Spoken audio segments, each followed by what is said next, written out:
Did my stream just go dead then? It did. Yes. And that's all you're going to see. And goodbye. That was a short adventure. Same time next week. Is it back up? I'm playing. It's just buffering at the moment for me. Roll Let me refresh. I don't know. The stream seemed to have gone there. Has it come back, guys? Oh, wow. You got 13 viewers when it went off. It's back. Is it back? Yeah, it is back. Excellent. So welcome back. Sorry for the mishap at the beginning. Welcome back. Hang on, I just need to do. Oh, sorry, somebody's got a phone call. Very important. Yeah, very important phone call. So I would just like to give you a synopsis of what's been going on over the past adventure, and then you can join in and see what happens since. Okay then, so now somebody's eating crisps on the mic. On the mic? There's a bag of wine gums, actually. Use your mute button. Okay, professional streamers here. So what's been going on is that the party ventured into an old-fashioned manor house where they actually killed quite effectively a necromancer that was actually inhabiting it and almost like destroying the land for quite a way around. While they were there, they also ventured down below underground, and they came across a huge portal room that had 4 symbols dotted around the portal, being, and I'll let the characters then tell us what it was. What were the things that? What were the symbols? Doom, darkness, dread, death. Yeah, well done, excellent. And if you remember, the death symbol was on the amulet that Betik, the maggot, the necromancer, was actually had round his neck. Is it on the same as on Betty? It was the same symbol on Betik, yeah. But and then you had a separate lot of symbols that actually allowed you to use the teleportation. And if you remember, I'm just going to move you across if I still have it up. Last week we ventured into some caverns underneath if I can find them, here we go. We ventured into these caverns, and the party oops, come on. The party ventured into here. Do you remember this? Mm-hmm. Yeah. And you went in, adventuring in here, and you cleared out this sort of like lower section. And if you remember, there's a teleport system that teleports you up to the caverns up above. And it was in one of the rooms that you found a whole load of books and information about the 4 symbols that you had found. It was also in one of the rooms that you found what possibly could be some magical items. You found a drinking horn that actually was set up to be a potion of healing, or have some healing potions in it, and you knew this because you've had healing potion before. There was also a horn that had some magical potion in that you had no idea what it actually did. And you also had a cloak, if I remember correctly. Is that correct? Yeah. Yeah. Yes. Okay. And even though you tried it on and tried to hide your hand in it to see whether or not you could still see your hand, and Bazooka put it on and ran at a wall just to see whether or not he could go through the wall in it, you really had no idea what it actually was or what it actually did. But you do know that there might be somebody actually in the town of Clarion, which is a nearby village town that you originate from, might actually be able to help you with that. So guys, that's where we are at the moment. To make life a little bit easier, I'm just going to port you back to the tavern. I recognise this one. Yeah, so you should be able to see your characters there. So you need to decide whereabouts. Get off the table, thank you. he actually, the barkeeper actually is there at the top. He's actually still there. So you need to decide what you would like to do. And remember, you do own Betic Manor, Maggot Manor at the present moment in time, and you do have access to that. Remember, there's that sort of like darkness area that's around it, and you do notice that when you're walking back through it, Eravol and Tenariel, you started to notice that every now and again there's sort of like a little snowdrop that's sort of like peeking up, you know, and sort of like just a few here, there, and everywhere. And some of the trees have sort of like green new buds of new leaves coming out. It looks like it's going to take quite a while, but obviously killing the necromancer is sort of like allowing the earth to slowly recuperate. Okay, what would you like to do? If you would like to have a chat, and let me know. Yeah, back to the cloak.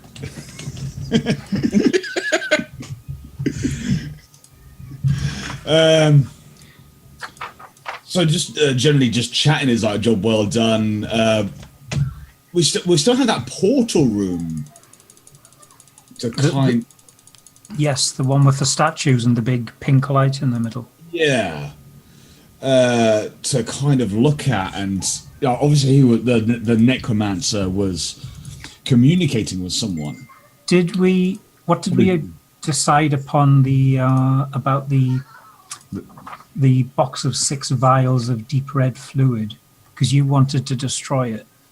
Yeah. Oh yes, I think we should go and speak to someone who knows a little more about it. If we go to ThornDyke one day, we could have someone in there to find them. Maybe an alchemist or something like that.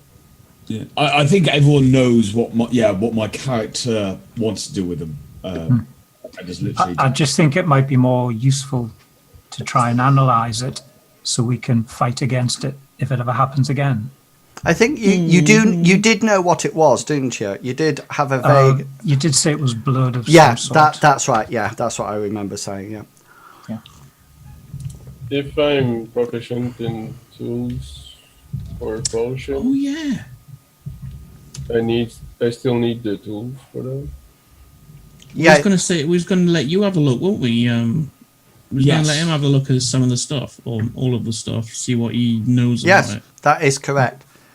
Because of arcana rolls, etc. But because I'm proficient with herbalist, can I know about the potion and stuff? Well, you can have a look at it, and then you can sort of like see what you think, and that's absolutely fine. So if you roll, is it a skill that you have, or just a sort of like So but is it like a proficient skill, or is it just something that comes through your background? It's a proficient skill. Yeah. So can you roll it? Can you actually roll it? Yeah. Cool. Okay. So you know one of them, the potions, is definitely healing, and you figure it's not full if you remember.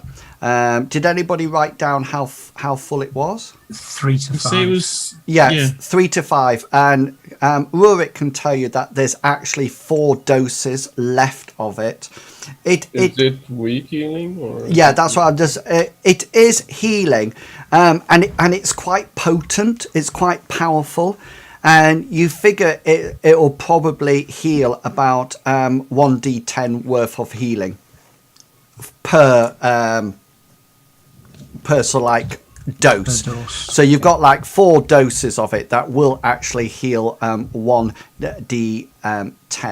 The other potion vial that the other horn, you actually have a smell of it, Rurik, and it almost like smells of burning, of almost like a smoky sense, as if it's when you go to that barbecue and no matter where you stand, the smoke goes all over you, and then the next day you wake up and you sort of like think the house is on fire because the smoke is still in your clothes.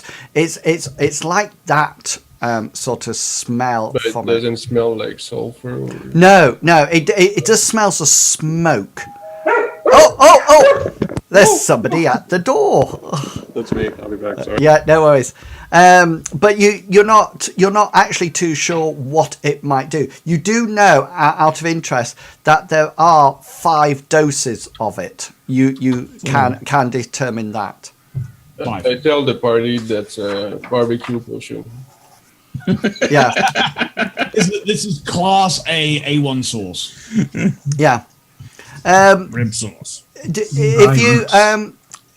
anybody has an Arcana roll, I'm quite happy for you to roll it and give you some more information about the cloak. Not necessarily what it does, but what it might do. That's absolutely fine. I have no proficiency in Arcana. Is it Ollie? Is it Ollie Rurik that has a proficiency in it? Yeah. Okay, so, yeah. 23 is fine. So you think it obviously provides, when you look at the weave on it, it seems to be almost like incredibly waterproof, and it's so tight, the weave, that it's almost like in modern days it's almost like it was made out of rubber, but it's not. It's made out of cloth. The other thing that you find, Rurik, is that when you put it on, even when you're walking around the place, the temperature and almost like the atmosphere inside the cloak stays really constant. So you notice no difference when you go outside to when you come back inside. And even if it starts to rain, it's almost as if you have like, whoever's wearing the cloak, there's almost like a bubble of sort of like normal climate around you. No trouble will get. It's a rain cloak, not a rain coat. Yeah. Bazooka, if Bazooka, one of the best, or Ereval or Tenariel, one of the best ways to find out whether or not it has any protection qualities is to probably fire arrows at it and see where. See where. Julius, put it on and let me. Can I say a deception to try to lie about what it is? Yeah, you can roll it now. I mean, the thing is that the party sort of like knows now, so it's often better to tell me that beforehand, because then if you succeeded, I would actually voice something different. It's okay, I can role play. Yeah. So I would like to say that it's cloak invisibility, but the word of command is bollocks. Bollocks. So, Bazooka, Julius, and Tenariel, you actually do know that this is incorrect, because remember, you actually tried it. Yeah, you actually. Although you might think that there might be a command word that might actually activate it. So you guys, you need to decide who's actually carrying each one of this. think, Big Beastie, you probably should have the heals, because you kind of, although you are just a tank, you're not really.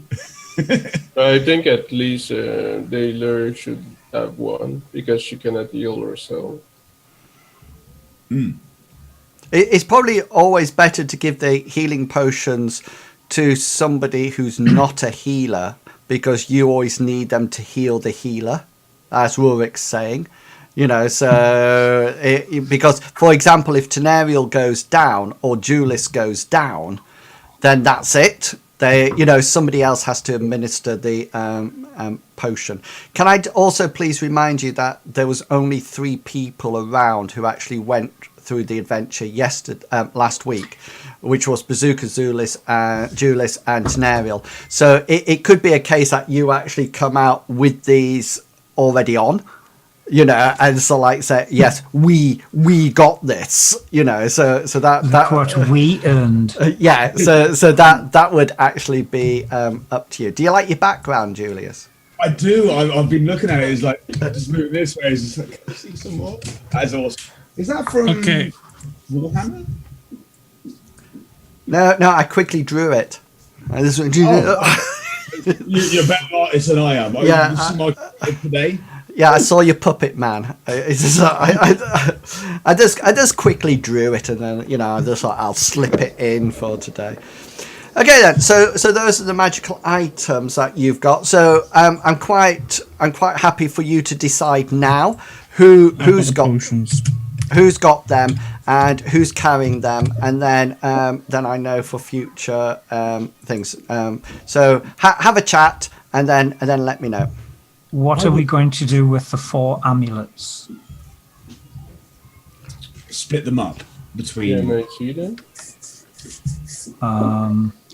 I'll still be keeping a hold of the one Mad Maggie gave me. Oh yes, yeah. That was the only one that actually got warm.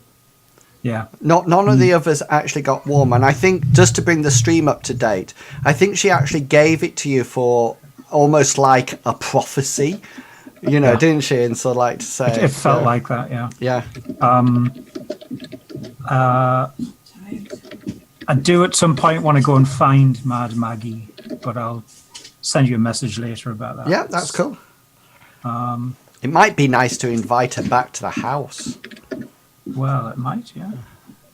After we place where she was enslaved and forced to work in terrible conditions. Yeah, that'll be she could be our maid. A jolly happy moment for her. She can come back as your cook. Yeah. I'm sure it would be incredibly sane going back into the mansion that she was. She could be. Well, I'm sure the Spectre would be happy to see her. She could be a nanny to Bazooka and Rurik. Yeah. I mean, we try to be teaching about that type of thing. Older than me, or to be a nanny. Cool. So Bazooka, did you say that you're I've got the healing potions. You've got the healing potion. So it's just one drinking horn. It's just one drinking horn. So it's got 4 doses in. Each will do 1d10 worth of damage. So who's taking the smoky one? Can I have some of the barbecue potions? Can we split it up? There's there's 5 uses of that vial. Can we split it up into other vials? Well, it's all in a drinking horn. So the only danger is you don't know whether or not, if you start separating it out into different glass bottles, whether or not it would actually lose its magicness. It could be that it remains magic within the horn, but you don't know. Keep its mojo. Yeah, it might. Yeah, it could good be word. the horn Yeah. that's providing the power. Yeah. Well, you'd want to find that out anyway. So Have you pour it out and put some other liquid in the horn and see if it gains the effect. And then you might have no magical potion. But you might have magical diet water. Yeah, because if it doesn't make it magical, and if you take it out, it becomes unmagical, then that's you would never know. So who's actually taking that horn? Who's got it at the present moment in time? And who's got the cloak? That's the 2 that I need to know. I would like the cloak because it looks really cool in it. After you're done with the potion, Orn, can I have it? Tenariel's not for drinking, Orn. bothered. Yeah, She has a cloak already. As Chugawugga says in the chat, it might be a plentiful horn of healing. It might be that every time you take a dose, it automatically refills. Yeah. When you give it at this stage of the game, do you really think that's going to happen? Yes, and then you'll have no use for the cleric at all. Maybe Orn is cursed. Nobody knows. Tenariel will be free to find a better party. Oh! That might take some viewing. Tenariel notices. Can you see the map? Mm-hmm. The door's just there. What? Yeah. I was going to say, Bazooka, you could actually go behind Tenariel and crouch down. Somebody could do that trick when they when they push. But then I thought you don't need to crouch down, could you? You could just stand there. Just stand there. Back off, Bazooka, or I will bless you. I believe I have that pleasure. So Bazooka's got the healing. Who's got the smoky one? Clout. You wanted it? Yeah. Okay, so Clout's got it. Make sure it's on your equipment list. And Julius, you're taking the cloak of instant death, is it? Oh, sorry, the cloak. Yeah. How much potion there is? Five doses. Yeah. What should we call it? It's about the cloak there's of 5 of us and Primarch. there's 5 potions. Or 5 doses. 5 doses. 5 doses for 5 people. Yeah. Oh, that's interesting. Ooh. How many mouthfuls is a dose? Well, it depends The first because person to be healed Yeah. might drink all of it. Bazooka has quite a large mouth, despite his small size. So he could take a whole. His mouthful is huge, absolutely huge. I always imagine. Rules ever accounted for size and dosage. I also often imagine Rurik and Bazooka to be able to eat chicken legs like they do on the cartoons. When they just put the chicken leg in their mouth, close it, and then just bring out the bone. And that's absolutely it. And that's like breadcrumbs when we're actually going to a place. So they're eating chicken legs and just bones scattered out. Yeah. That's the way we get home. Okay, the other thing that you found, if you remember, was down in one of the rooms were all the books and the information about the four symbols that you found. So obviously you've tidied it up and sort of like made the 4 piles. A lot of it there's a lot of pictures, there's a lot of writing, there's a lot of very unfamiliar writing there as well. But I didn't know whether or not you would like to do any rolls on that or to get any more information. Because he was a mage, are they written in Draconic?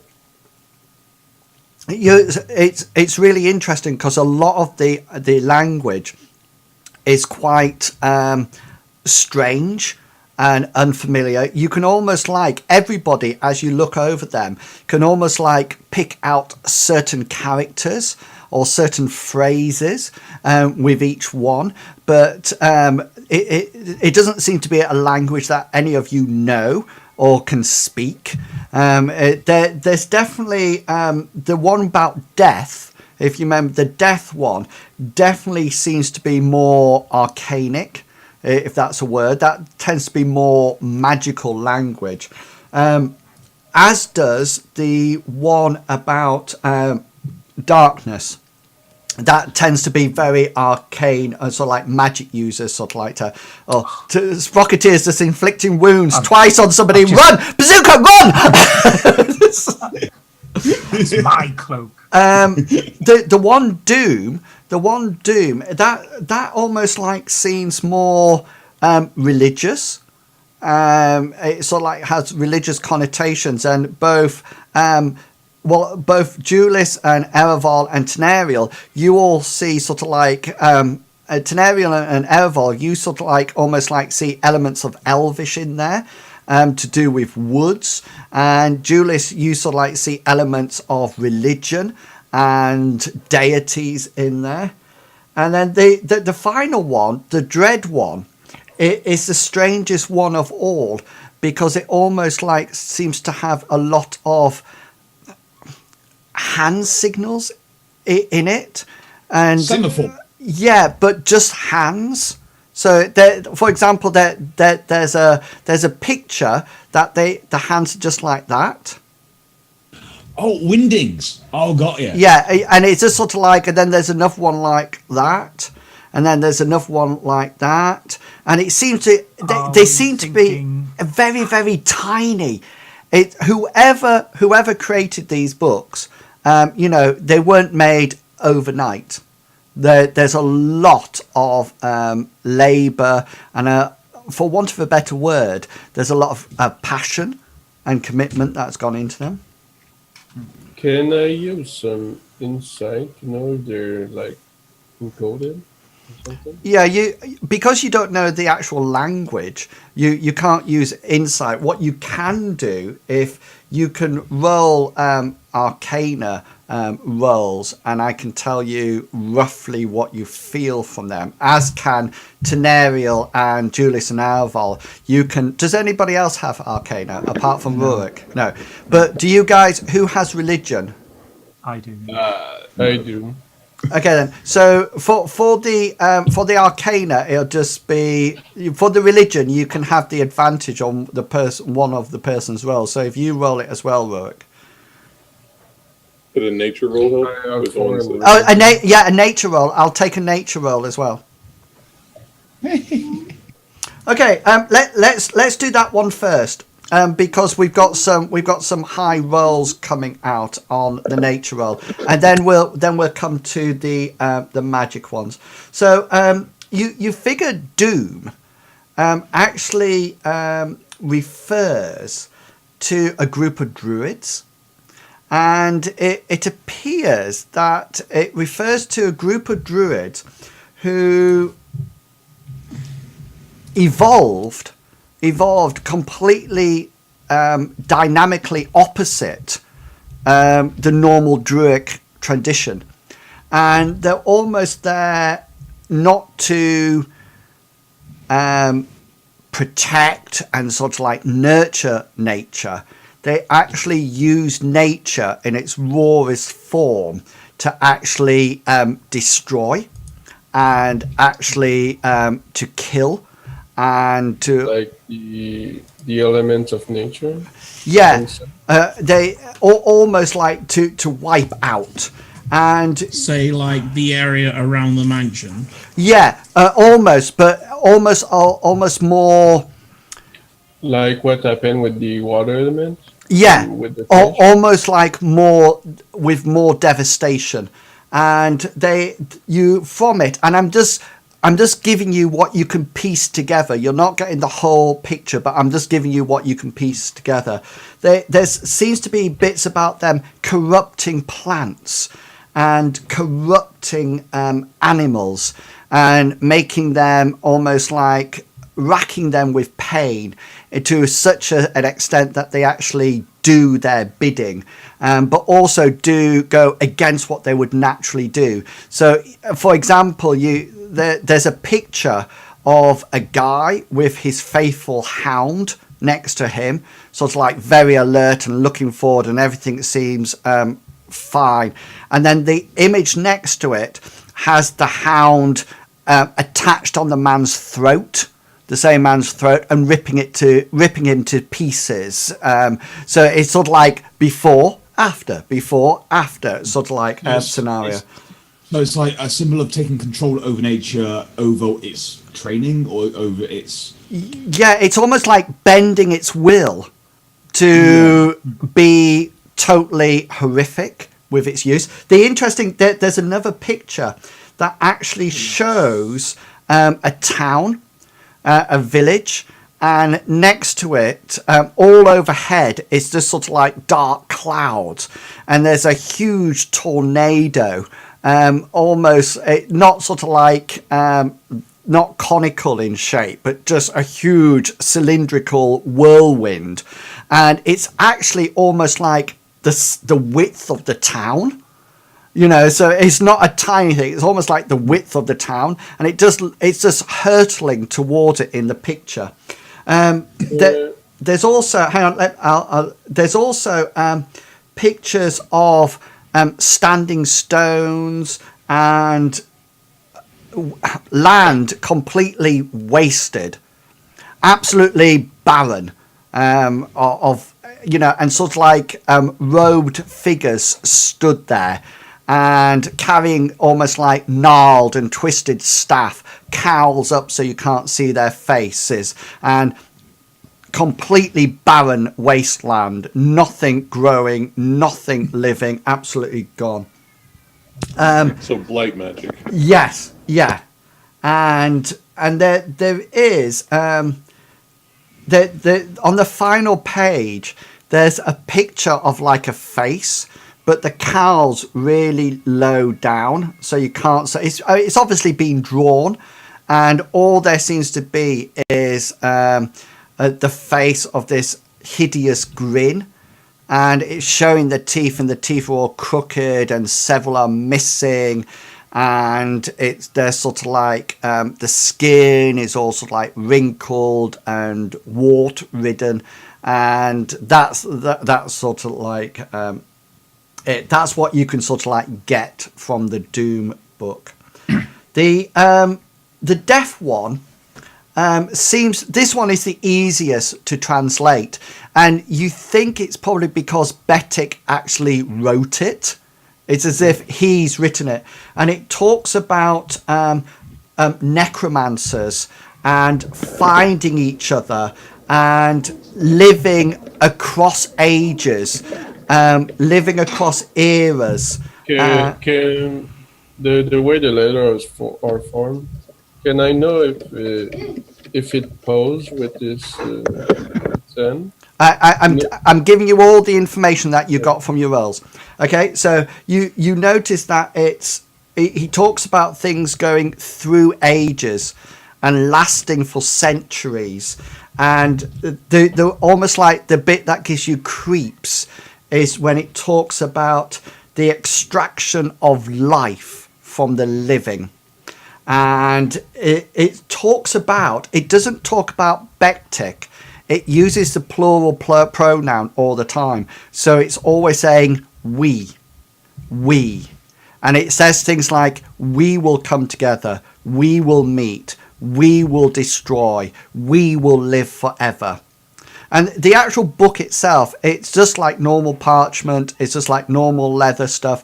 And it looks like it's been around for some time, but all this does, and you think it's probably been around for decades rather than years. The last entry into the book is that it says soon the moon will rise. Winter's coming, and that's all it says. The darkness one, in a similar way, talks about a group of spellcasters. It talks about a group of spellcasters, but they almost like seem to be hired killers. It seems to be that they are completely evil, and it talks about no mercy. If you've watched the Harry Potter films, it's as almost what's the really evil woman with the curly hair? Oh, yeah. Do you know which one I mean? It's a bit like her. I forget what her name is.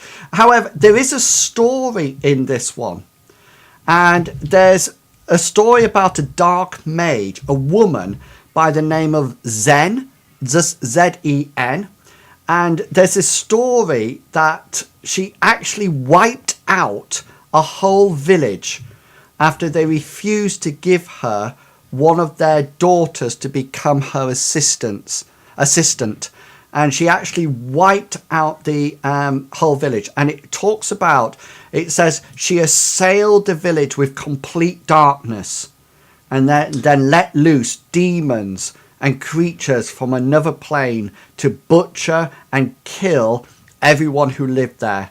And then there's a little bit after later on, and at the end of the story it says, the village is still in darkness, and a giant earthquake split the land, sending it out to sea.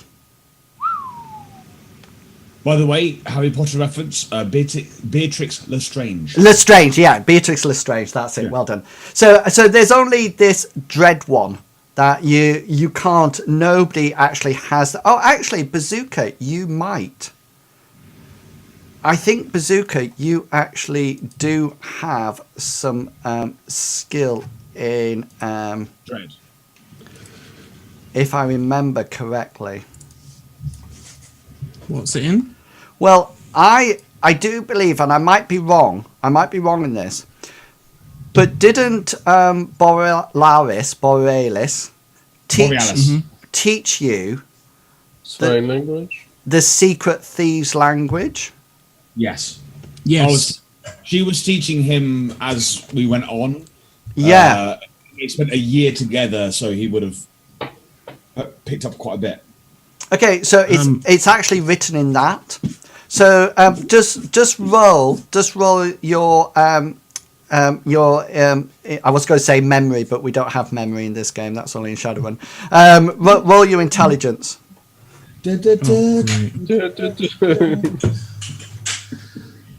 Don't judge. We won't be judging that, I tell you, Mr. Gnome. He knows the thief can. Okay, yes, he does. The dread, it is in Thieves' Cant, and it talks about, it's not about thieves. It's quite clear about this, and there's quite a deep paragraph that talks about not being thieves, but being assassins, and existing across the continent in a guild of the Dread Assassins, or the Dread Guild of Assassins. You're not too sure there, Bazooka. It could be one or the other. It changes a lot of time. Anyway, it talks about them available to be hired by anyone and anything. And it talks about them not having sides and not being aligned or to a certain cause. It basically talks about them being hired, and if the money is good, then that is what will happen. It talks about them having pride in their job, and two words keep coming up a lot, and those are the two words of effectively and efficiently. And that comes up again and again and again. It's describing me. It says, it says many people have hired the Dread Assassins, from nobles to peasants, and the Dread Assassins have been loyal to those people. So even if a peasant hires it to kill a noble, then it appears that that's absolutely fine as long as there's money involved. And it's interesting, they're almost like, it talks about the cost is in relation to the hirer. So there's almost like that honor. So for example, if a peasant, they might do the job. If the peasant says, here's 5 gold pieces, and the Dread Assassins realize that that's a lot for the peasant, then they would do the job. But if a noble said 5 gold pieces, they would be charging thousands. So we could hire them to clean out the next dungeon for Yeah. 75. I think The interesting is that what attack does that time in the room. Well, it's interesting you say that, because they are rumoured.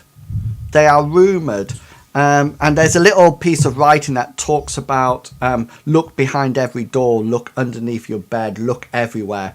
They are rumoured that every city, town or village has several undercover members of the Dread Assassin. And it actually says that parents scare their children at night by stating that the person who is looking at them from across the street could be.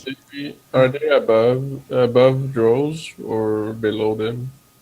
Because drows are like the boogeyman. They just sort of like people seem to use it on a common ground. You know, oh, that guy who's looking at you, that could be a dread assassin. Or he could be your uncle. Yes. Or it could be a long lost cousin, twice removed on your father's side. You know, it could be anything. Your actual It's your real dad. Can I go back to the druid, like dominating animals, or can I decipher if it's our enchantment spells or like enchantment magic, or is it psionic magic? The book, or the the druids that use light to enslave people. the actual books are not magical, if that's what you're asking. No, I'm asking if you said before that the druids try to dominate animals to do their bidding. Yeah, that is But correct. I want to know if it's enchantment magic they use, or You wouldn't know. It's literally just written down in a book. The best person, I mean, Tenariel might know because she's quite friendly with woodland animals. She's a bit like Snow White. And down comes a bird or something like that. Or Shenik might know, but there's no reference to that in the book at all. It's the book is more informative. You know, you could ask a druid. A druid would know, or Tenariel might know, or you know, she might know which one's which. where's Lockchank with me be? Someone's interested in gaining some knowledge, I think. Yeah, Frakateur is muted, but can I ask? Sorry, I was waiting to be asked. Can I ask Tenariel if she sees any symbols of a god, an evil god, in those books? I shall have a look. What do you want me to roll for that? What do you want, Si? What do you want me to roll on for that? Sorry. Religion? I want her to see if there's symbols of evil gods in those books. You don't know. The information I've given you is what you've got for your rolls. Right, So you've done your rolls. I've presented you the information. So that's that's all you know now. Now, if you want to get more from those, then that's absolutely fine. But what you would have to do is start taking downtime out of the adventure and actually spend time to studying them, and then almost like over a period of time gain more information from it. So this is just sort of like sat round the table quickly seeing and looking at things, and then getting together and sort of like talking to each other and sort of like saying, this is what we found out. Okay, what I would really like from you guys is almost like what you would like to do next, because it's sort of like... So, just before we go on, all of these books... Oh yes, by all means, yeah. ...are effectively guilds, or referencing guilds, apart from death. Yeah, they tend to be referencing groups of people. Yeah. Well, even death is referring to a group of necromancers trying to extend their life. Yeah. That's very true. So it's a group of necromancers. So, Because it's a we. Yeah. So all of these guilds, shall we call them guilds or groups, are effectively the underbelly, underworld of this world. Apart from the one that Big Beastie came from. Because he's the only one that effectively came from that place. Oh, Clout, you did as well, didn't you? Hmm. Yeah. Whereas me, Cryptex and Sprocketeer came from this world. It's like, oh, I didn't know that. It was like almost like Fox News releasing a story that you didn't quite know. Is like, shall we believe it or not? Type thing. The only you three, Julius, Ervol, and Tenariel, the only group that you've heard of before are the Dread Assassins. And that's only because, Julius, you've probably heard of them a lot more from where you've grown up, because it appears to be more of a human thing in human towns, that they sort of like terrify their children by telling that could be a Dread Assassin. The elf culture is a lot more civilized and tend to try to enrich their children's lives, and rather than going bah, it can be but you actually always thought that it was just like a myth. Yeah, made up to scare children. But it's interesting that it's come back. Tenariel and Ereval, you've never heard of these druids at all, and it's almost like quite disconcerting, because they really are outside the natural order of things. Yeah, and I think it's even worse because they're using that natural order. They're using nature. They're almost like turning nature round and using it so destructively that pretty much like I felt when I first entered that glade. Yes. Yeah, exactly. Yeah. I could get this, but I feel like fighting Bane and the Black End. Pardon? The Black What End. was it? Bane. The Blacken. The God Bane. The Bane, the god. Oh. It's sort of fighting a god. So I think you've got that information now, and I think it's whether or not you want to follow any of the lines, that you want to find out more about anything, who you would want to seek out to find out about it. There's also, I remember at the end of last adventure, you talked about it was on Discord, you were talking about the portal. So is there anything else you wanted to know about the actual portal, or to advance on that at all? It's like with the portal, I was kind of thinking, like, is it just a scrying device or communication device, or was it an actual portal where you can walk through, kind of thing? If with all this information that we now have from the books, I'm now making some connections, or in my own head, that these all four symbols are on the ground. So is this a council for all of those guilds to get missions? Not missions, but from the hierarchy, if you know what I mean, from the portal itself, or something like that we're looking at here. The message that we got from the portal was telling Bedek to bring the other three in order to activate it. Those four symbols will activate the portal, and regardless of whether something's going to come through there, it's going to release some unnatural evil. I think our focus needs to be to make sure that never happens. Yeah. Even if it means separating these amulets out, and order the stick style, to make sure that they never come together and their plan never comes to pass. We've been tasked with that. I mean, that even includes like destroying one of them. Yeah. But the thing I would like to do is, I know my way around the forge. I would like to make a bunch of iron bugs and bury all the stuff we found. You want to bury them all? Yeah. So, but not Tenariel's amulet, because remember, those you've got two sets of amulets. You've got the amulets that allow you to teleport into Bedek's room where you found all the books. So without those amulets, you can't activate the portal to get to that. You've then got the amulet that you found that was on Bedek's body, that was then burnt onto it with the Burning Hands spell, but then was taken by the imp. And Tenariel and Bazooka and Julius, if you remember, you found it on the imp at the last adventure, and that is the symbol of death. That you've seen before. So that seems to be another another amulet. And then there's the other one that Tenariel you have.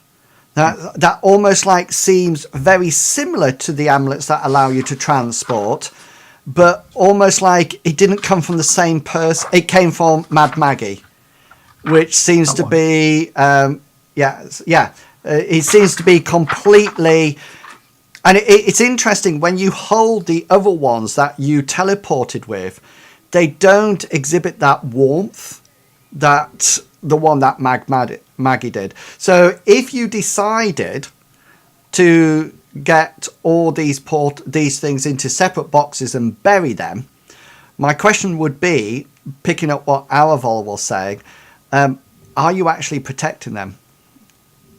That's the thing, because we don't have any eyes on these symbols after we bury them. But let's say there's like all those group of unknown person. How are we sure that nobody ever found out we have the books on us and all the amulets without them knowing it? Exactly. Yeah, I had this in my mind as well. It's like we are already seen to be in the awareness of the Dread Assassins. Yeah. So they will probably be watching like every single move, every single thing that we do, every breath we take, every move we make. The song goes on. But if we start to bury these amulets, they're going to know where they are. Yeah, exactly. Did anybody write down what the voice from the portal actually said? I took notes from it. I think it was kind of paraphrasing. It said, Bedek, Death Amulet, find 3 to activate portal, join us, progress, by next blood moon, use the imp to communicate, join us and live forever. Yeah, that's good. So I just wanted to emphasize the mention of the moon there. There was talking about the rising moon. Yeah. Can I recall it? It does. It just talks about a rising moon. That's all it talks about. But if you remember back to the manor, there was something very strange in one of the rooms as well. The Porgeist. No, in one of the upper rooms, you found something very strange near one of the windows. Oh, yeah. Oh, the moon. No. The chair looking out one specific window. Was that window aligned to the rising of the moon? Well, you actually did open the window. You actually did open the shutters and look out, and I told you what you could see. There's a big moon out there. Yeah. Yeah. So therefore, he was waiting for a specific night. He was ready to do what he was going to do. He was just waiting for the right time, which was the blood. People with religion, and just roll your religion. I actually have minus religion. Well, only if you're proficient in it. Okay, which is quite weird being a paladin. But. Yeah, you're. It's quite weird with the cleric as well. I'll try it with my minus. There's also know so much about religion. Ooh. Oh, 9. Well done. Apart from that's Arcana. Oh yeah. you might want to do it on religion. Yeah, I wish that was my religion roll. Okay, between you sort of like have a little chat between you religious types, and you sort of like join together various calendars that you are aware of, various religious calendars, various druidic calendars, and you come to the conclusion that you think the blood moon, as it's called, which is almost like there's almost like an eclipse of the moon, but not so much. Very much in the case that the Earth is very much sort of like shielding it from. I'm telling you guys now, not your characters, because your characters don't know about it. So the light actually is not bright; it actually is more red-like. You actually think, by looking at all the calendars and drawing them together, then approximately in 3 months' time, there will be a blood moon. Can I know if it's a holy day for a god in specific? Or? As far there's lots of religions that actually do special things on that night, and even it's a bit like a lot of towns actually have festivals. You know, it's a bit like bonfire night and things like that. They sort of like celebrate the rising of the blood moon. There's a load of people who say that it's a time when the evil gods come to the earth and banish all those children who have not been good throughout the 6 months. It's a 6 month rotation. It's a 6 year rotation of the blood moon, and it's coming up in the next 3 months. Bazooka, you only have 3 months left. It's mostly evil god holidays. Yeah, well, it's interesting, but there is a group of druids that actually have a festival on the blood moon, and they actually say the blood moon signifies the cleansing of the world, because it's when the moon actually takes on all the evil, all the disease, all the also like the infection of the earth, and it's all transferred from the earth, from the nature itself up into the moon, and so it's red for that night, but when it rises the next day, the moon has cleansed itself and all the nastiness has gone. A bit like squeezing a good spot or something like that. That's sort of like that. In my mind, looking at all these books and the blood moon is a natural occurrence of nature. Yeah, the blood moon is completely and utterly natural. Yeah. Yeah. What time of year is it? It'll be sort of like it's coming to the end of summer, so it's in our calendar. It's sort of like September-ish, late August. So it'll probably be sort of like November time in our calendar when it be. So it'll be more winter, autumnal, winter-like when it actually happens. Winter's coming. So we have our deadline. We have questions that we need to have answered. We need to start planning exactly what tasks we need to prioritize in order to make sure this make a doesn't plan. With this timeline and knowing that it's a natural occurrence, and knowing that also the Doom Guild, the druids using nature to kill or get what they want, like that, they're my main suspects. In this kill all druids. I'm a druid. A Shenik walks through the door. Bazooka dies a druid. Our biggest issue right now is knowledge. We have only small pieces of this puzzle, and that needs to be our first priority, either through translating the books, tracking down the imp, or finding the other pendants. That's in my mind, that needs to be our next focus, is those 3 tasks to gain more information. Sometimes I wish you'll be pleased to know, Ereval, that Bazooka and Julius and Tenariel have tracked down the imp and butchered it. Oh, that's right. I forgot. Yeah. But Bazooka sort of like holds up this tail of an imp and said, "God, have the imp." The imp that killed him. Yeah, it would be more of a arcana knowledge. I'm believing to know that devils and demons don't really die; they're just sent back to their plane of existence. That's correct. I would know that, but I think some of the others would. That it may still be possible to communicate with them. Yes, it would be. Been banished from this plane of existence. So who would be most likely to make that? I think you know that within each other, because it's quite common. Just as if there's an understanding that there's some kind of afterlife, and if you're bad, then you'll get sent to a plane of existence where you'll be tortured for the rest of your life. Tenariel and Ereval, what was the? I'm trying to remember, what was the animal that I think you conjured or you spoke to, then you send off to ThornDyke? Can you remember? It was the raven. Raven. Oh, yeah. I'm assuming we haven't heard any response back. I would like to call the druids that are evil lighters, maybe, because normal druids are good. You're using your contact. Yeah, wrong game. Okay. Well, go on. No, did you want to say something?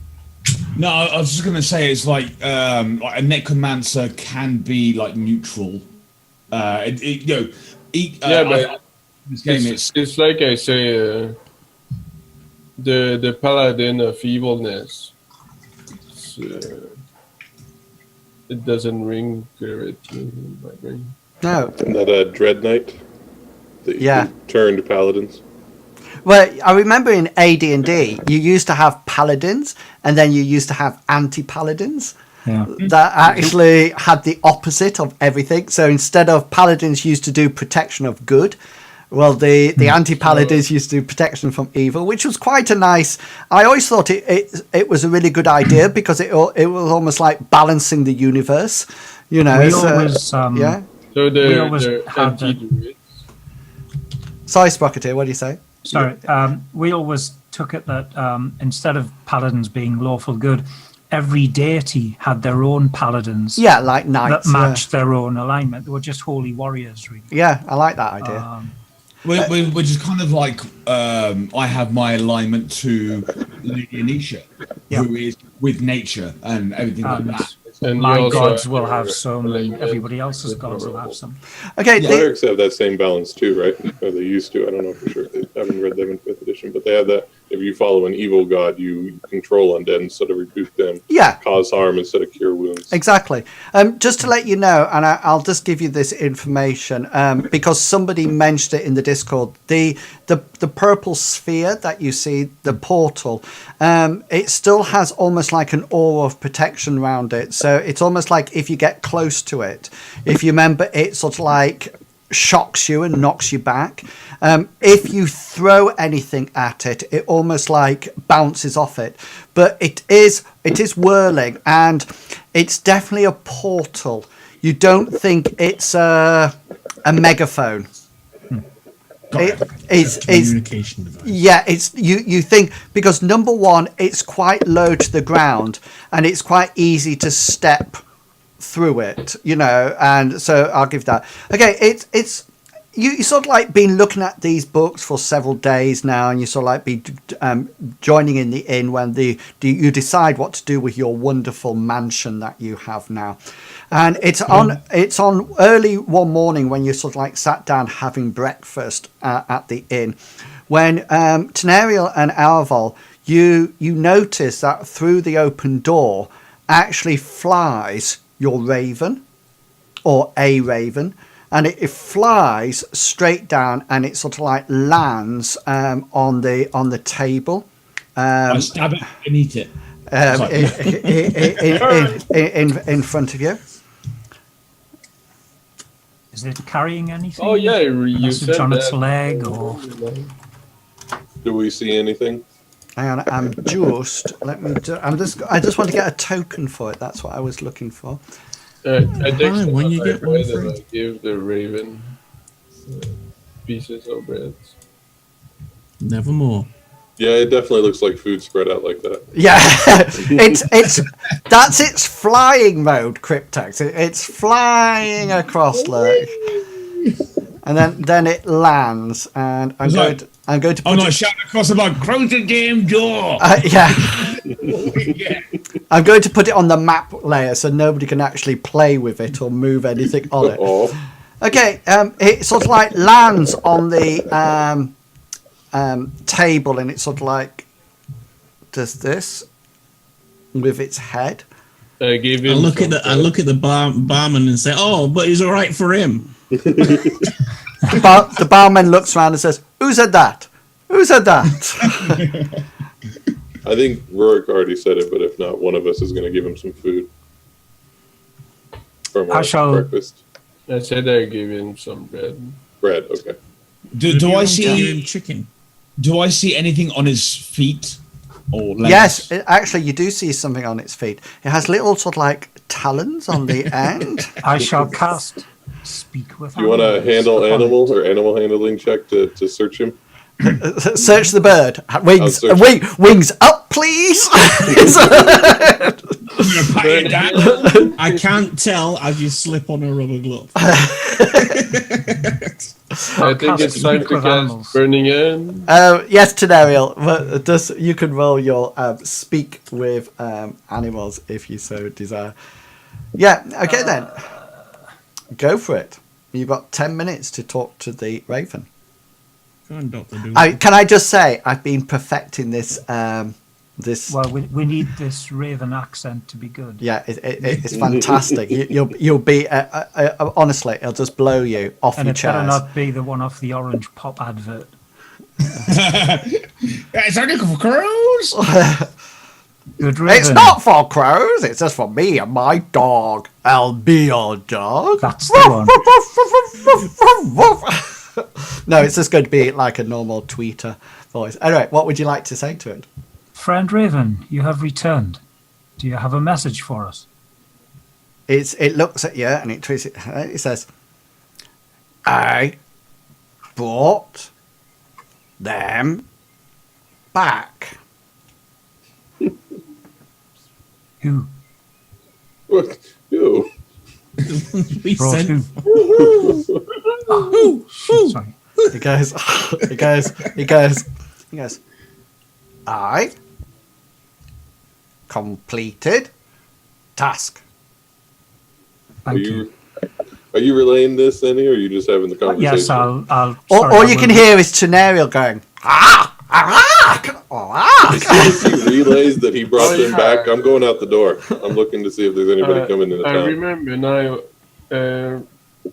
Just Tenariel, sorry, Arval, just roll a perception check. Yep.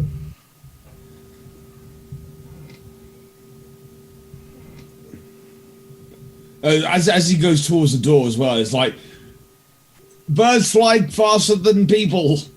You can actually see outside, far off in the distance, almost like a cloud of dust that's sort of like billowing up, as if there's almost like a cavalry or. So I'll stick my head back in the door and I'll go, get the mare. We're about to have company. It's like obviously not. It's like, obviously I was wrong. Tenariel, He said he brought them back. I'm assuming he flew with what them would you circled around. What would you like to do with the raven? I will thank the raven for his service. Kill it, cook it, eat dismiss him, and whatever. Give him something shiny. Whatever food we can find for him. Chinese him that. He pecks some food, some bread off your table, and he looks around and it flies off. And as he flies off, he lands on Bazooka's head and goes on his skull, and then quickly and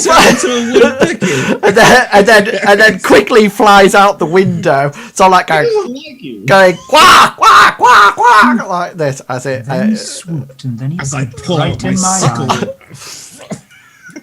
Okay, hang still, folks. I am moving you. I'm like giggling when I say it. Before I go out, can I hide the books in my backpack? Yeah, I'm assuming that your books. Where I'm quite happy because it's been some time, so it's up to you where you actually want the books to be. You can either have them in your in rooms, or you can have them back at the manor, or you can carry them. You won't be able to carry them on your persons because if you remember, there's 4 tables full of it. If we brought them into town, we'll have gone back, hired a cart, and gone back. Yeah, for them. so we assume that they're in your room then. At Before the end. the cavalry or whoever comes, I want to gather the rest of the group and I say, even though there are people coming to help us, let's not automatically assume that we can trust them. We'll share the information that is the threat, but let's actually hold off on what we have in our possession. Can I ask you a question? Yeah, I would. Who here is better at lying? I never lie. It's actually there's a deception check, right?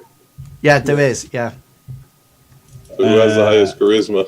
It's definitely not Terrible. I have. It's actually a skill, isn't it?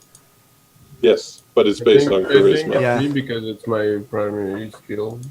My deception is 3, but it's not. Deception is 3 too. I put myself in front of the group with my new cloak, like that, and I've got my sword, like over my shoulder.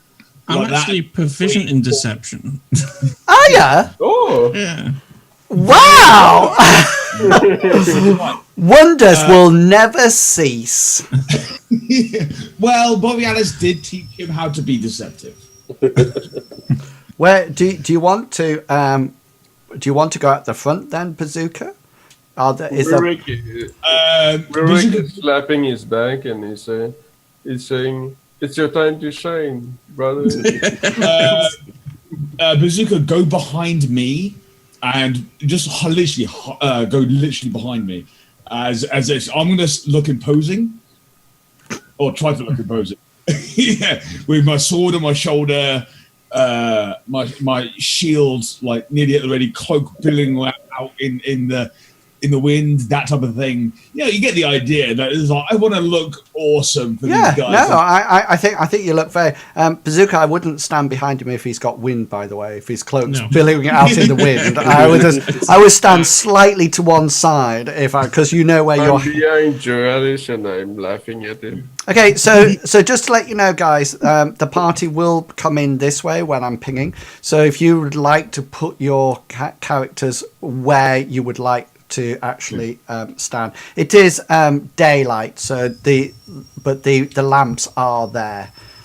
Okay, but if you like to stand where you are.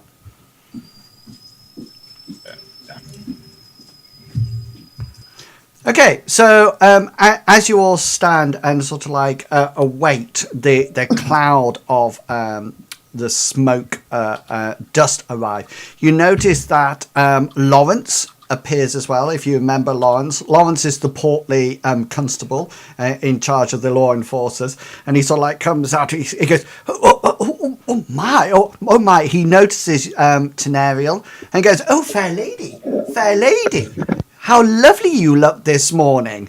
I see that your recent visit to that ghastly manor has not impinged on your beauty of one look." And he's sort of like he's like this in front of you. Well, I'll give him a slight bow and thank him for the kind words. He goes, "Your hat?" Oh, of course. Excuse me. He sort of like goes, are you giving it to him? I will, yes. He sort of like goes like that. There's a bit of dribble on it as it comes back. He's sort of like, and you notice there's a bit of bacon fat that's just sort of like on it as well. Okay, coming down the road towards you, Julius, and the party is one guy on this amazing white stallion. Okay, it is absolutely huge. To give you some indication, it's probably 4 times Bazooka. You know, so it's absolutely huge. And he's sort of like... Oh, how you do an actual stallion. 22 hands. Yeah, he's... Are you talking about the horse? Or... Yeah, he's talking about... the horse is absolutely massive. And he is on top of it. The horse has got barding on it. So, like, armour down either side. He is very imposing on here. His plate mail looks a little bit dusty from the ride, but it still has that gleam on it. And he has a tabard over the top that actually has the crest of ThornDyke on it, which is actually a single branch with thorns coming out of it, and that's stretched across his chest. He obviously has a shield on his back, and he has, similar to you, Julius, he has a long sword on his hip. He has a wonderful full helmet with this gorgeous golden plume that's coming from the top of it. And as he rides towards you, I mean, he's just a vision of grandeur. He just looks so fantastic. It's unbelievable. Behind him comes 2 other riders that are similarly clad but not as nice. Okay, not as nice as the captain. And then behind that is 2 horses on drawing a cart, and there has 2 guards on the cart. And behind it, there's a cart that seems an open top cart that has a whole load of stuff in it. And then what seems to be completely strange, it has a cage on it. It sort of like has what appears to be a wooden cage. And they sort of appear now. I don't have tokens for any of them because I assume that you're not going to combat them. How long till they meet us? Well, they're riding into town now. So if you wish to do anything, now is the time to do it. Who says I'm not going to go into I combat? would like the unlarge person bazooka. Tenariel runs to the little girl's room. Like I shall be back in a Okay, so Bazooka, you're now 6 foot tall via the. So you're looking very imposing as well, and you notice that Lawrence is sort of like getting ready. He's sort of like you notice that he breathes in and tightens his belt a bit, and he sort of like. Like that, and his belly just sort of like flops over the belt. You can't actually see the belt, and just to let you know, his sword is now like that because his stomach has hit the hilt, and instead of being down like his stomach, so it's actually there. So it's actually virtually pointing upwards at the back, you know. And is he stood behind the burial? No, he's actually. I'll show you. I'll put him on for you. At least it's not pointing upwards at the front. I can't find where. Oh, here he is. This is him, isn't it? Oh, that's better. He's here. This is where he is. Oh, he's there. Yeah, you see him. He's smaller than Bazooka. Yeah, so he's sort of like there, and the guards ride in and sort of like park themselves in front of you, and they sort of like I'll just put some people on for you. Wow, it's huge. Yeah, and then here's some of the guards. So these 2 are these are on horseback, and then oops, these 2 on horseback, and then these 2 are the ones that are driving the cart. Okay, I forget. Why did we need these again? Yeah. To make a they see me concentrating on a spell. No, they won't notice that. You're right the way at the back, so they wouldn't actually. And you've used your pinch of powdered iron way before they actually arrive. Anyway, the guy sort of like stops and he looks down at you and he sort of like says, "Lawrence, nice to see you again, Lawrence. We've had a very strange occurrence, would you believe? Very strange. We had a bloody bird come and talk to us. Brought us a note. Something about Clarion in great danger and to come out here as quickly as possible. Well, what's going on, Lawrence? Lawrence, what's going on? Have you ever met Miss Tenariel here? Say again, sorry. I said, have you ever met Miss Tenariel here? Have I? Miss Tenariel. Yeah. So he I've just Rorik's right away at the back of the party at the moment. Mm. Yeah. So if you want to talk, what I'm saying is that if you want to talk to him, you're going to have to come more to the front. At the moment, is Julius that is there. Yeah, it's probably best to let these guys converse and then acknowledge us. Lawrence sort of goes, he sort of goes, oh Zeb, I don't really know why you've been brought out here. What's this about? What do you mean? So I let somebody sort out the mic. Yeah. Yeah. He goes. He sort of like goes. I don't really know why you've been brought out here. I haven't said anything. I'm dreadfully sorry. And I perk up. My dear Lord Zib, thank you very much for coming. We Captain. Captain. I do apologize.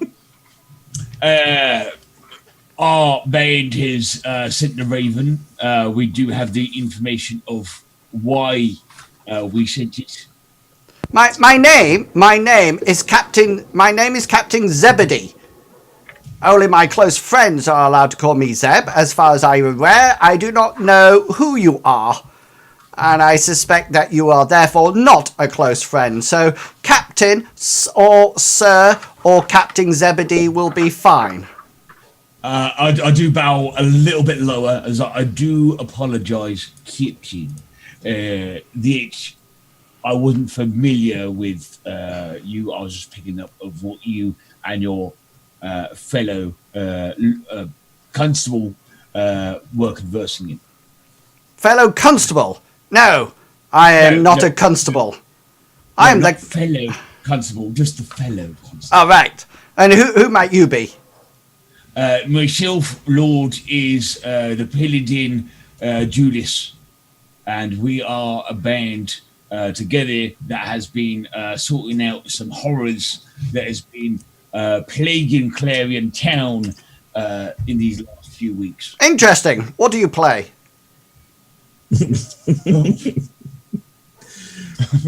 Bass. You said we're a band. To whisper. I tried to whisper to Troilus and say, "Your wife."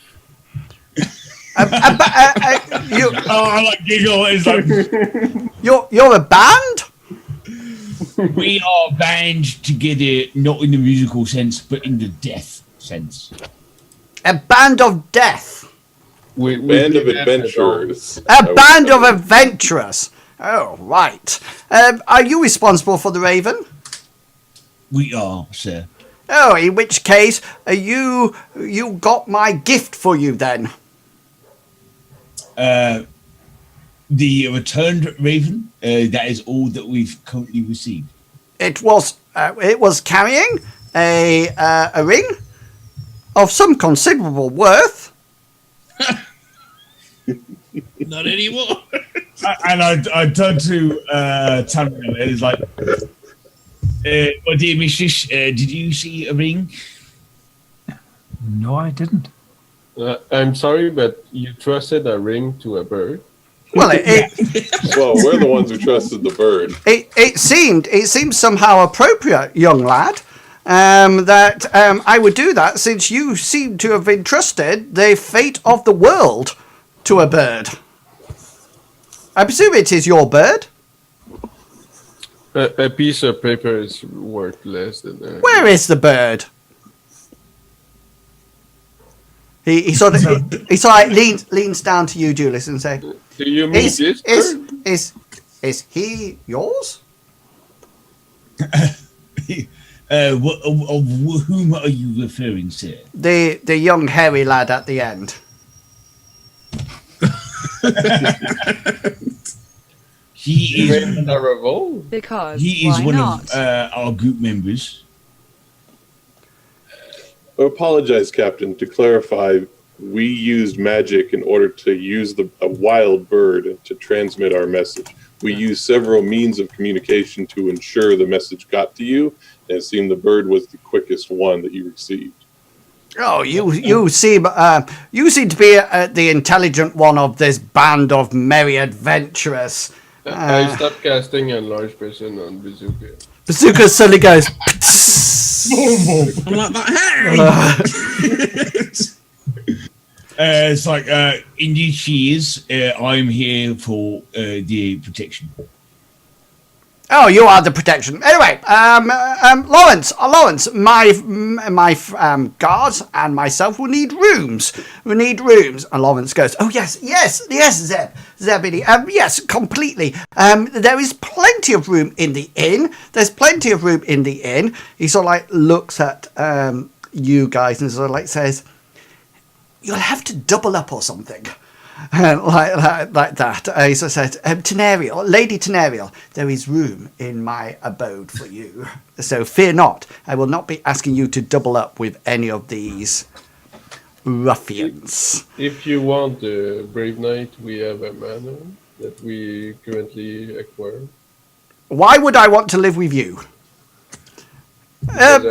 Lawrence, take us to the inn. You notice that they get off their horses and they start to sort of like lead the horses, and they sort of like you're encouraged to part your ways. I don't. In which case he literally just walks towards you and bumps you out the way as if you're like nothing at all. He just sort of like goes, as if there's no need for anything. He carries on, and he sort of like, you notice that Lawrence clicks his fingers, and sort of like peasants just in the streets suddenly take on the reins of the horses as they dismount. You notice that the wagon is really interesting because it seems to have a whole load of like camping gear and sort of like food and cauldrons, and then it has this wooden cage on it. And this wooden cage has something in it. One question before we get... I'm part of this world. I've been in this world for quite a while. Since my... do I know who this is? This is the captain of the guard of ThornDyke. He's probably... Does his reputation precede him? Most definitely. No, he's a good captain. He's a very good captain. He actually fought in several of the ancient wars before this time. You figure in D&D terms, you would perceive him as a very high level fighter, probably with a shield mastery as well in order to bash. Compared to you guys, I think you're 3rd level, aren't you? You would think he's probably above 30th. And so he is he's the captain of the guards. The guards behind are substantial guards, so they would be almost like about half his level, so about 15th level. They're not sort of like town guards or Clarion guards that you would find here. They're more sort of like much more substantial. They're almost like the military of ThornDyke, which is one of the biggest, it is the biggest city near you. ThornDyke is not a village or a town, it is a city. It's walled, and it's built on hills, and it's built on a series of terraces. So actually, it's a bit like, Minas Tirith in Lord of the Rings. That it's built very similar to that. So there's a wall, there's a gap, and then there's another wall. So to actually invade it, you have to go through the series of walls. So you just get through the first one, use all your battering rams, etc., and then you've got another one, and another one, and another one. So these guys are not something that they're not like bandits that you would find out in the woods or anything like that. Basically, to put it nicely, they could take you. But you do know that the captain of the guard has almost like he's part of the king's entourage, so he's part of the people who sort of like rule the towns and the cities, and they're well known. In the cart, there's this cage, and in the cage, you were all quite shocked to see what's actually in here, because there seems to be a rather skinny, no, perhaps skinny is the wrong word, weedy is probably the right word for it, lad. You figure he's about 18ish, 17, 18. He's very weedy. He has long dark hair, and really dark brown eyes, incredibly dark brown eyes. Could you just roll perception checks? Can I roll a medicine? Oh, Julius. All right. No, everybody can roll perception. But can I roll a medicine on this gun? What do you want to find out with your medicine roll? I want to find out how good is health. Like if he has injuries or... Does he look like he's being cared for or mistreated? All right, yeah, cool. Okay, it's really strange, guys, because as you look at him, he's very weedy. You can see his bones through his skin, but you don't think that is through malnutrition. You think that's probably just how he is. You know, like almost like a lanky teenager. You know, it's all be thin, be really annoying because they are so thin and they don't. Yeah, and he's actually shirtless. He does have some almost like ragged pants on, like ragged trousers on, and boots, and he's sort of like sat hunched over. He doesn't look Rurik. He doesn't look ill. It doesn't look like he's been beaten up or anything. His hair looks quite matted, but it's quite interesting that Sprocketeer and Bazooka, as you look at him as he goes past, you know those deep brown eyes? You almost like think that you catch a bit of red in them. Ooh. But then you sort of like go, what? But they're gone. And Julius, you get this very strange feeling that he's almost like... It's a strange feeling that you can actually definitely confirm, because as the cart goes by you, this lad is definitely looking at you. And if you imagine as he goes by, he just constantly turns his head and keeps looking at you all the time. The cart actually is parked here, and 2 guards are left out on guard from it. And then Detect evil. Shocking is not when we used to have a druid in our party, did I ever heard any words that he's made in druid? The druid? Yeah. Yeah, you heard lots of words the druid said. Can I say one of those words? Yeah, he said morning. He said bear. He said gosh. He said flame on. That was his favourite one. He actually said flame on a lot of times. He actually said, and damn. He said that a lot of time as well. Normally, shortly after the flame on. Yeah, it was flame on! Damn! Flame on! Okay. Every spark hits the ground like constantly.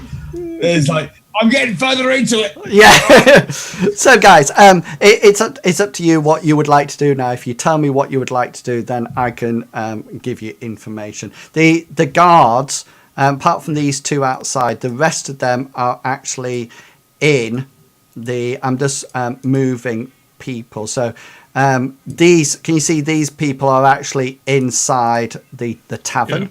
So it's completely up to you what you actually do at this point, and who you talk to and who you interact with. I kind of want to like have a not closer but more perceived look on the guy in the cage. Yeah. When I see Julius's interest in the prisoner, I'm going to whisper to him, "Be very careful how you approach the king's business." No, absolutely. I'm not gonna go like in the personal space of the guards, if you know what I mean. Yeah. It's like It's all right. It's all right. I'm Bazooka. going right up next to the guard here, and I'm going to ask, what's his deal? The guard's deal. No, what's the prisoner's deal? Prisoner's deal. He says, lad, stay away. He's not going to tell you. Stand back, young lad. Why? What's so dangerous about him? Just stand back. You won't want to end up like the rest of them ended up. How did they end up?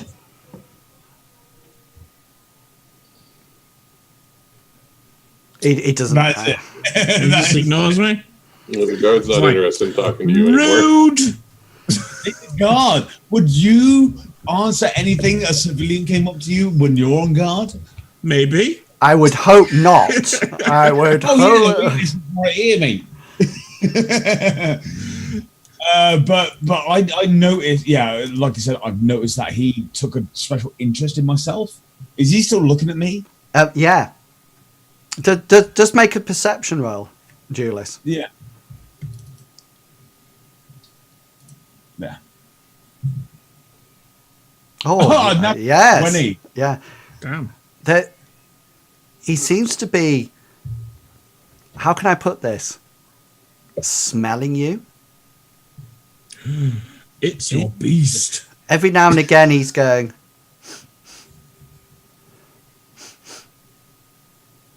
like this in your direction. I kind of want to do some like experiments. It's like I hold up the symbol of my mistress, the Lady Anisha. Your mistress? Yeah, not mistress, but mistress, not as in like whips and chains, as in my God. Yeah, I found a my picture. God, he's got a I mistress. found a picture for him. There you go. How would you describe his expression?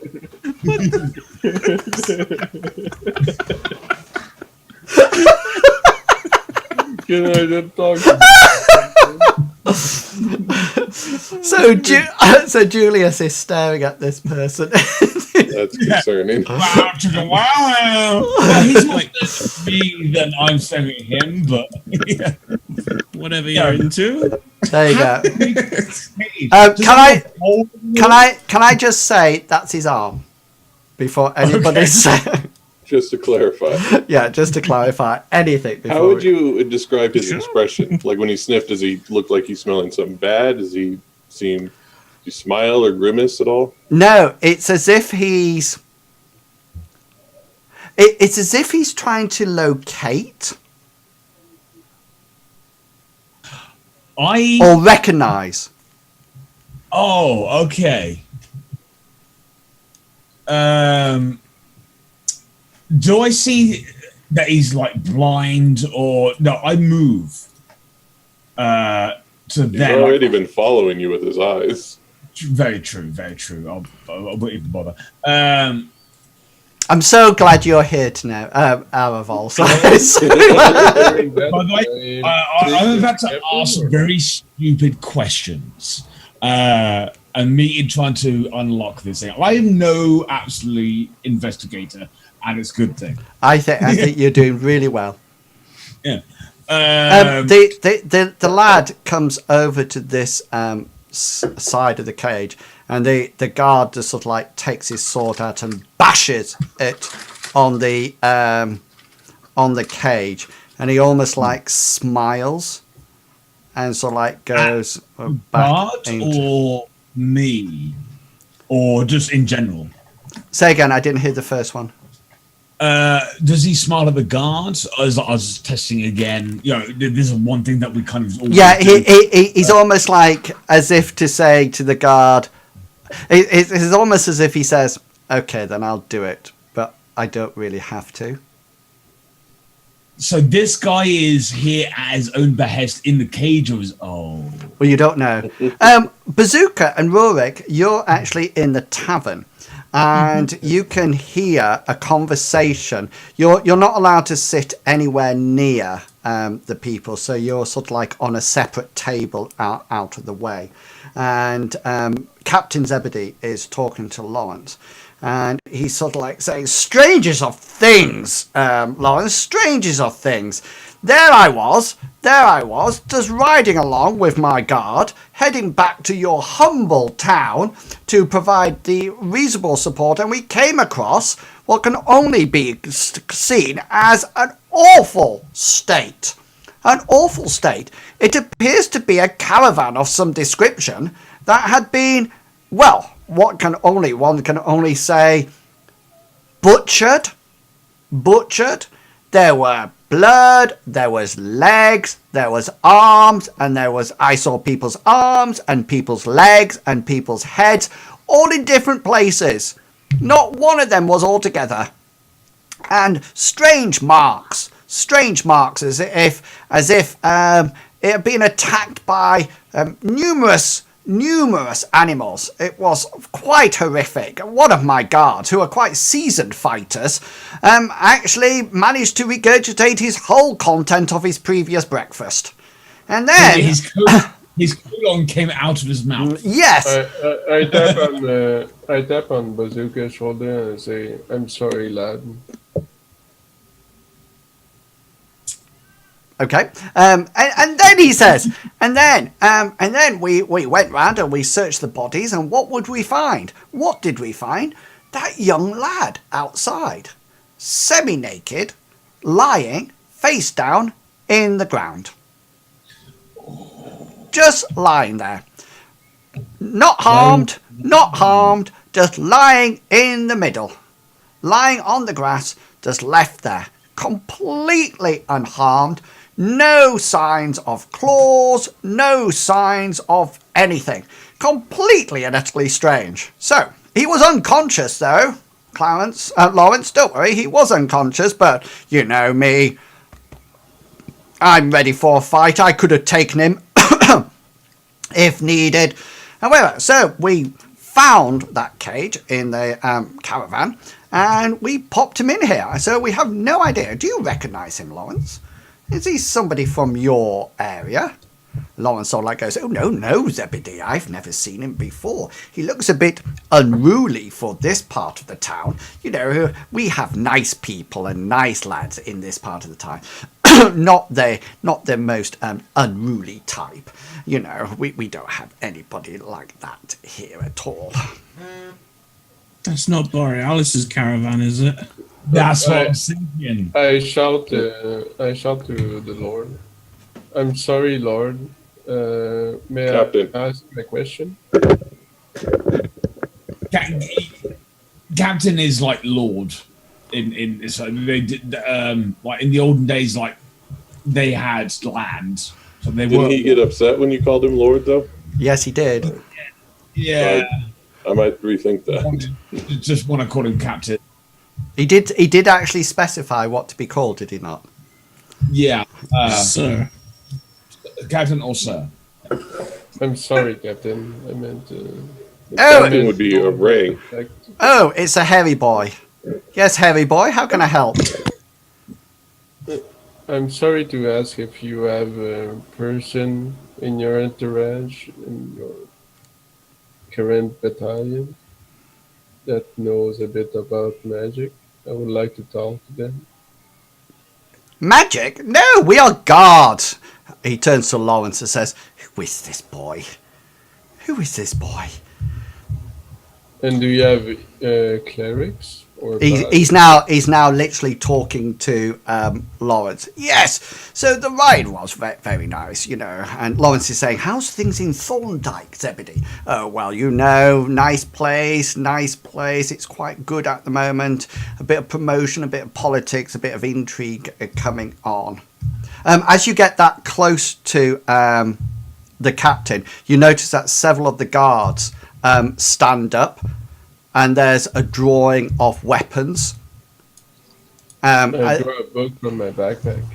You don't want to get too close. The guards just say, "Stand back." I throw the book at his table. Sorry, you're throwing a book at the captain? One of the 4 books. No. You don't Okay, yeah. We do not want to... Which book are you throwing at him? No, he's not. No, We he's established that we left it in the room. He shouldn't have any of them on him. Yeah, he does. He has one in his backpack because I remember him saying that. Which book is the one? Is it the? The Assassin Guild. Yes. Okay. The guards, you sort of like throw the book on the table, and the captain looks at it, and the guards are actually stood there with their hands on their hilts of their weapons now, and they just say, "Please, sir, stand back. We have bigger issues to resolve." Which book did you put down on the We table? weren't gonna fight these. No. If you fight actually- quite politely, if you want to start a fight, you are dead. Yeah, absolutely. Yeah, I know. But my dangerous. question was, Thing to do. The guards, You didn't the guards are telling you, Rurik, to stand back. I stand back. you didn't throw the book at him. You put it No, on the table. it's on the table. So they now have that book. That book is now on their table, which is the Dread book. Dread book. Okay. Yeah, the one about the Assassin Guild. Okay. These two guards sort of like almost like are not sat down anymore. They're sort of like taking up defensive positions, and they're still got their hands on the hilts of their swords, and they're just, as you come in, Julius, you can see that they're both watching Rurik. Is somebody playing a drum? I think Cryptex has got work going on in his house. Oh, or something. somewhere. Yeah. So I'm trying to mute my mic so you don't get too No, much of it. no, it's So fine. I was just wondering where it was coming from. Yeah, it's me. I'm actually playing my drum underneath my Well, tape. stop it. We're One streaming. good sounds really good. I can get into How that. much is around for the house? It would be quite. It depends what you actually want to buy. If these are seasoned around the soldiers, beer. not be drinking on duty. Correct. They will not accept your drinks. A round of meal then. It depends what food you want to. I mean, they've got food and wine at the moment. It's been given free of charge from the tavern. You also do notice that there's quite a lot of movement up above in the rooms. There seems to be a lot of moving of things around upstairs. That move our kit out of our room, they can move it. Okay, Alval, you're still outside, aren't you? Yeah. I was there. There was some stuff that I was going to, after warning Julius about how to approach. I was watching him warily, kind of make sure he didn't do anything that was going to threaten us with involving this prisoner.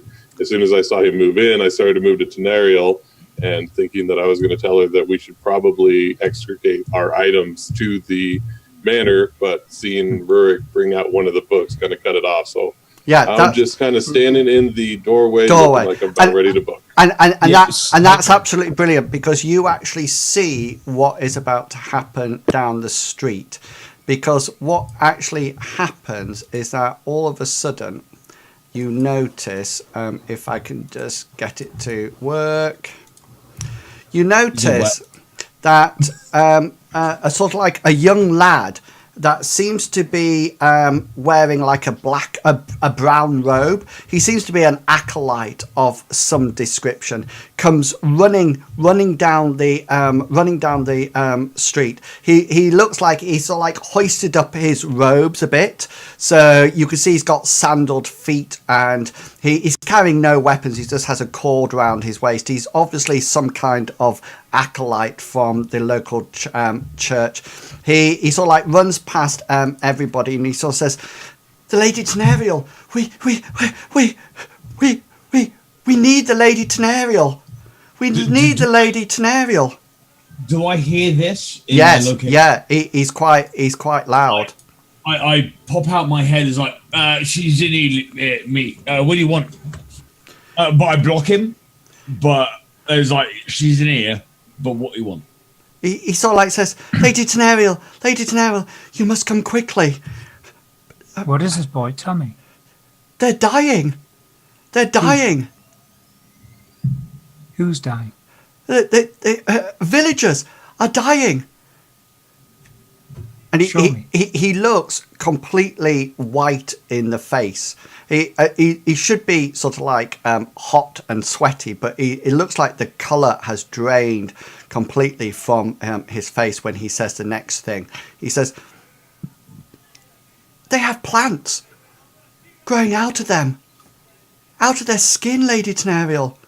It's as if the plants are killing them. Come in here, boy. We have friends that can help. Okay, guys, we will have our first bio break there. So we are going to take a brief break there if you're watching the stream. Thank you very much for coming along tonight. So if you are watching the stream, then please make sure that you go away, stretch your legs, go and grab a drink, because I certainly will be, to have a discussion. What do you think is going on? There seems to be several plot lines going on at the same time here, which I love, and decide what should the party do next, because I'm sure they would appreciate your help when you come back. So please go and have a bio break, go and have a walk around, go and grab a chocolate bar. I know I certainly will. Go grab a cup of coffee, and we will be back in 10 minutes. Now, do you make it 10 o'clock exactly? Yeah. So we will be back in exactly 10 minutes. So please do not go away, and we will see you all soon. See you soon.